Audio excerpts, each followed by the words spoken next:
Assalamualaikum warahmatullahi wabarakatuh. Alhamdulillah wassalatu wassalamu ala Rasulillah Sayyidina Muhammadin ibni Abdillah wa ala alihi wa sahbihi wa mawalah, amma ba'du.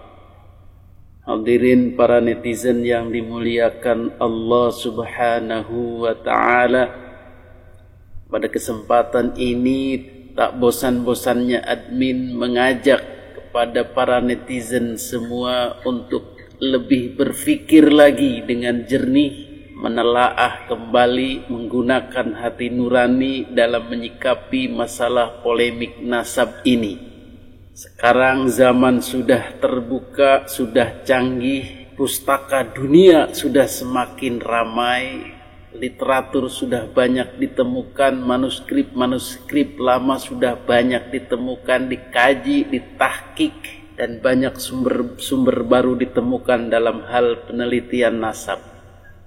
Tetapi orang-orang yang menolak untuk tahu, menolak untuk memahami, menolak untuk menerima bahwa kajian ilmiah literatur yang sudah berkembang itu bersikukuh kepada isbat nasab berdasarkan katanya, berdasarkan orang dulu, seraya menyamakan zaman dulu dengan zaman sekarang, seraya mengkontradiksikan atau melawankan akhlak kita dengan akhlak para ulama terdahulu, seraya membenturkan kita dengan ulama-ulama kiai-kiai NU terdahulu, seolah kita lebih pintar, seolah kita su'ul adab, tidak menghargai ulama-ulama dulu. Bukan begitu masalahnya. Jadi ulama-ulama terdahulu itu, kiai-kiai NU, sesepuh-sesepuh NU, mengakui atau isbat nasab Ba'alawi itu berdasarkan husnuzon. Berdasarkan husnuzon, berbaik sangka, percaya sepenuhnya atas pengakuan mereka. Itu kata kuncinya. Jadi dengan keyakinan 100% ini tidak mungkin melakukan atau bertanya-tanya tentang silsilah lagi. Orang sudah 100% percaya, masa mau nanya-nanya keturunan siapa? Tidak mungkin. Apalagi meneliti buku-buku nasab, buku-buku sejarah, sangat tidak mungkin. Mereka berdasarkan husnudzon, percaya. Itu yang dilakukan kiai-kiai ulama-ulama NU terdahulu, sesepuh-sesepuh kita yang diturunkan secara turun-temurun dari generasi ke generasi. Kamu percaya aja mereka keturunan Rasul, mereka Habib-Habib adalah zuriyah Nabi, percaya aja. Mudah-mudahan kita mendapat barokahnya, mudah-mudahan kita bisa bersama Nabi, dan seterusnya. Kalau sudah percaya, maka hadis-hadis, ayat-ayat yang berkenaan dengan zuriyah Nabi ikut terbawa, ikut masuk dalam pikiran, dan kemudian muncullah ta'zim, muncullah memuliakan, rasa memuliakan, dan seterusnya. Kenapa? Karena dari awalnya sudah percaya. Itulah harga sebuah kepercayaan. Sangat-sangat mahal. Karena apa? Karena akan menghilangkan rasionalitas, karena akan menghilangkan fakta dan data, keaslian itu tidak digubris lagi karena sudah percaya. Itu mahalnya di situ.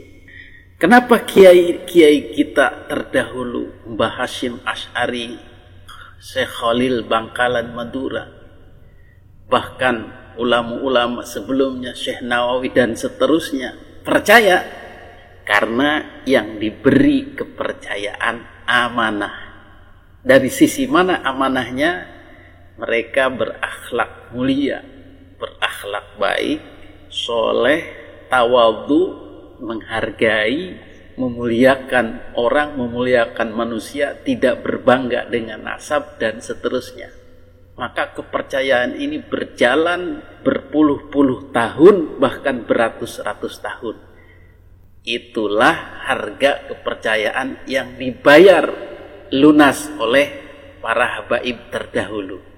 Ulama, kiai percaya mereka habib, mereka keturunan Rasul.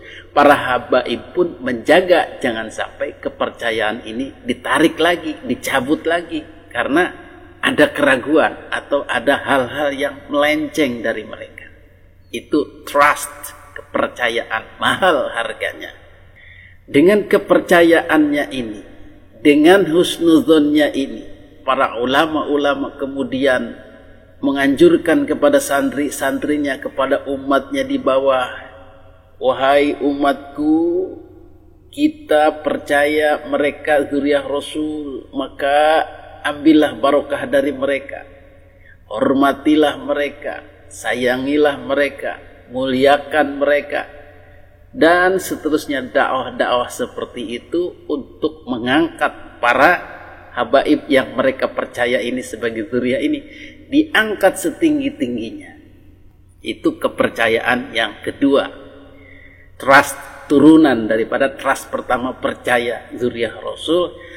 Trust keduanya adalah memuliakannya. Apa timbal baliknya dari mereka? Karena NU sudah memuliakan, menganjurkan memuliakan, maka mereka tambah cinta kepada NU, tambah sayang kepada NU, tambah hormat kepada NU, tambah tawadhu kepada NU. Karena apa? Karena mereka yang pemberi kepercayaan, yang mengangkat mereka itu. Kenapa di Muhammadiyah tidak ada? Karena Muhammadiyah tidak memberikan itu, tidak mengangkatnya, tidak menyanjungnya, tidak mempercayainya. Mungkin kita juga tidak bisa mendeteksi. Tetapi kenyataannya Muhammadiyah tidak ada tradisi memuliakan berlebih itu, memuliakan habaib berlebih itu. Biasa saja. Tetapi NU tidak. Ibarat perusahaan, NU memodali habis-habisan para habaib ini sehingga berkembang, sehingga dihormati, disanjung, besar namanya, mulia namanya, melebihi para kiai itu sendiri. Nah, disinilah rupanya setan masuk. Karena kepercayaan yang begitu besar, karena husnudzon dari para kiai ini, mereka tumbuh, berkembang besar, menjadi orang-orang mulia, orang-orang tinggi yang dihormati, disanjung, bahkan dalam tanda kutip disembah oleh orang-orang NU, umat-umatnya para kiai ini. Maka dengan keagungannya ini, keluarga Ba'alawi ini begitu mendapatkan tempat yang mulia selama bertahun-tahun, sehingga menguasai masyarakat Indonesia. Masyarakat Indonesia mulai beralih kepada memuliakan Habib-Habib, memuliakan orang-orang keturunan Yaman ini, menggeser daripada kiai-kiai NU yang membesarkannya. Bahkan mereka merasa tinggi, merasa besar, merasa lebih mulia daripada orang-orang NU, kiai-kiai NU yang mengangkat mereka. Jadi setelah besar kacang lupa kulitnya, maka mulailah mereka berani kepada kiai-kiai NU. Maka perkembangannya ini mulai mengkhawatirkan, adabnya mulai turun, penjagaan trust, kepercayaan kepada para kiai mulai turun. Itu terjadi pada tahun-tahun ini. Kisaran 10 tahun ini mereka banyak berulah. Mereka banyak yang berani kepada kiai NU. Contoh Habib Rizik yang melihat Gus Dur itu sama sekali tidak ada takzim-takzimnya. Nah, inilah akhlak para habaib zaman sekarang yang sangat jauh berbeda dengan zaman dulu. Zaman dulu menjaga trust ini sedemikian rapi, sedemikian ketat, sehingga kepercayaan ini sebagai zuriyah Nabi ini terus terpelihara. Tetapi sekarang dengan Habib-Habib yang ada sekarang, dengan segala kemuliaannya, dengan segala sanjungannya oleh umat yang sudah terdoktrin lama, maka mereka di atas angin, mulai berani, mulai menjauh dari kiai-kiai NU, kiai-kiai muda, kiai-kiai zaman sekarang, pewaris kepercayaan dari kiai lama, Mbah Hashim dan Kiai Khalil Bangkalan, kiai-kiai terdahulu. Mereka meruntuhkan kepercayaan ini dan menjungkir balikannya. Habib Bahar tidak ada takzim-takzimnya kepada kiai-kiai yang dia anggap berlawanan dengan dia.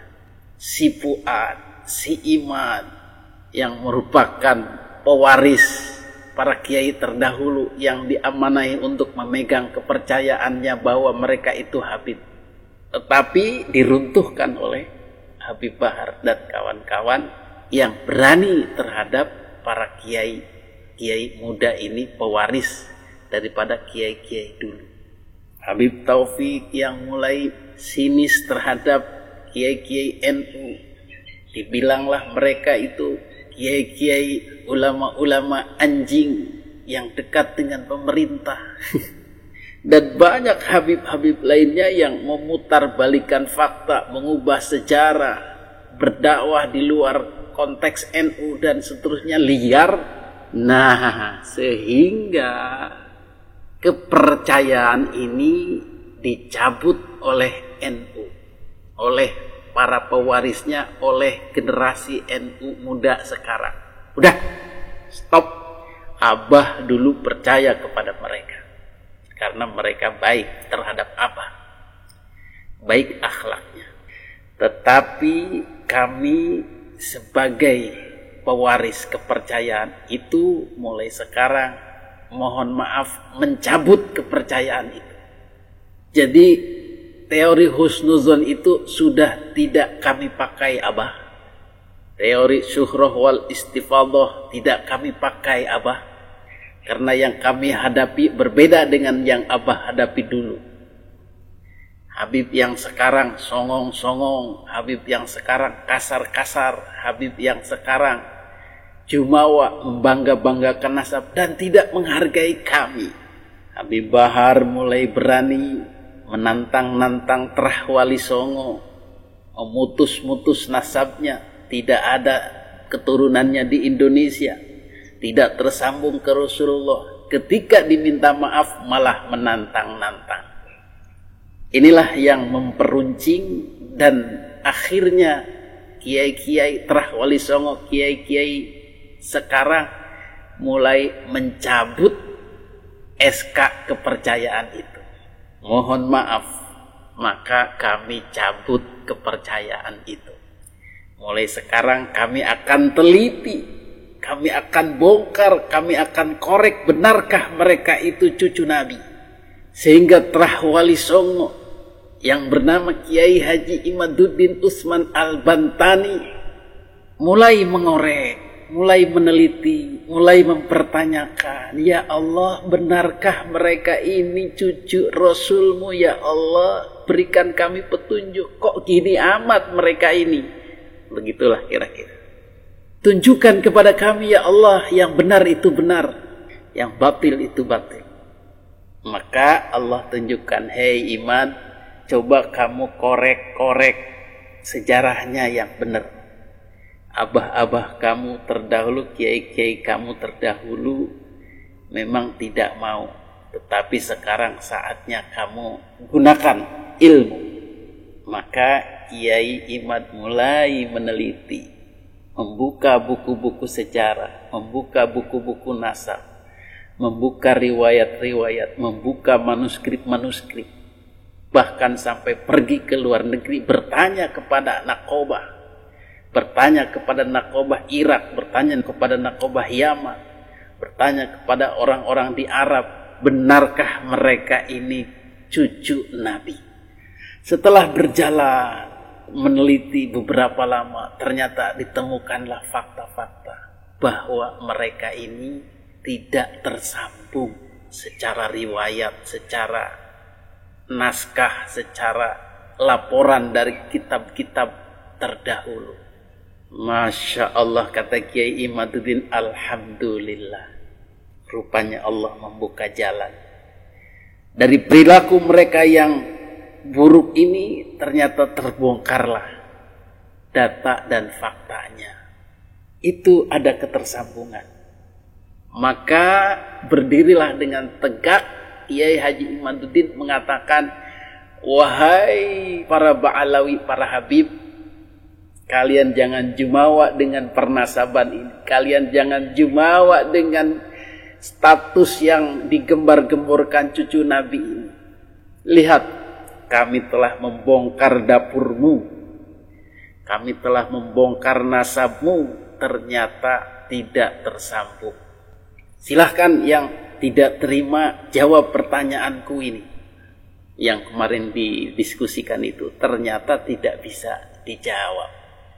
Mutar-mutar ke sana kemari, ternyata esensi pertanyaan dari Kiai Imaduddin tidak mampu dijawab.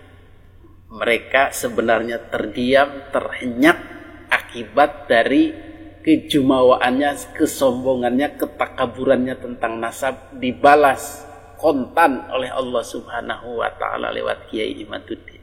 Alhamdulillah. Maka kemudian Trah Wali Songo yang lain, Ki Tubagus Mogi Nur Fadil, meneliti sejarah juga ke luar negeri, ke Irak, ke Yaman, ke Arab, Samarkandi, Maroko, dan juga menemukan bahwa sebenarnya Trah Wali Songo ini yang tersambung kepada Rasulullah Sallallahu Alaihi Wasallam.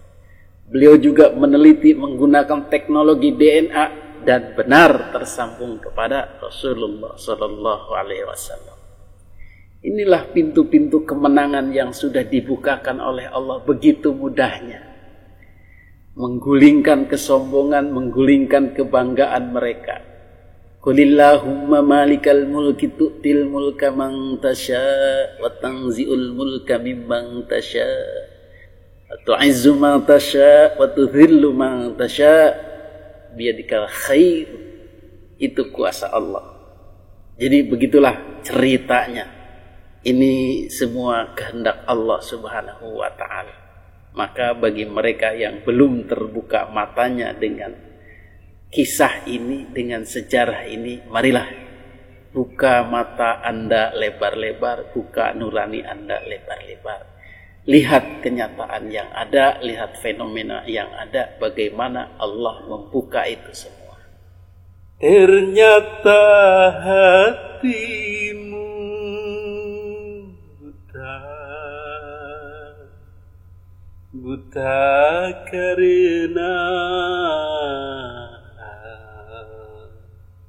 tabir kepalsuan. Ku coba untuk tidak putus asa, membuka mata hatimu. Hadanallahu wa iyyakum ajma'in. Wassalamualaikum warahmatullahi wabarakatuh.